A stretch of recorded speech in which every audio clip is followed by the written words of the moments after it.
De las 33 enmiendas, 13 de ellas, con un importe de 2,7 millones, van específicamente dirigidas al ámbito rural, para afrontar ese problema que a todos nos preocupa de la despoblación, de impulso económico, de formación específica a los jóvenes en el medio rural, atención a la mujer en este ámbito. Demuestra claramente nuestro paquete de enmiendas que somos inconformistas. Somos inconformistas sobre todo porque Aragón puede y debe crecer más y mejor.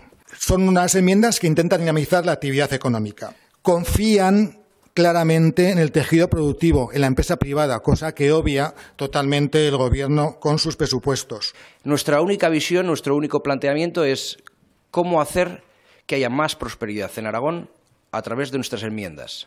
Hemos movido 8 millones de euros dentro de nuestro departamento, dentro del Departamento de Desarrollo Rural, desde la agricultura, la ganadería y desde la industria agroalimentaria.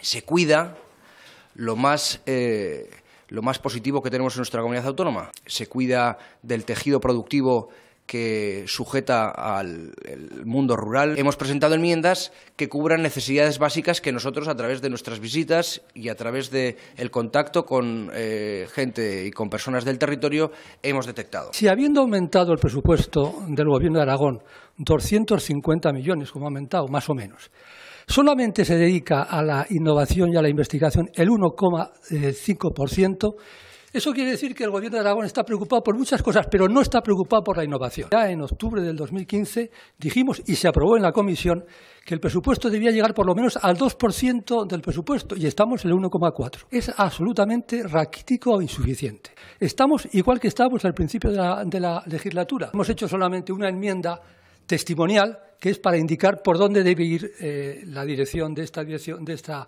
consejería, y es para negociar antes de los presupuestos que tenga una estructura superior.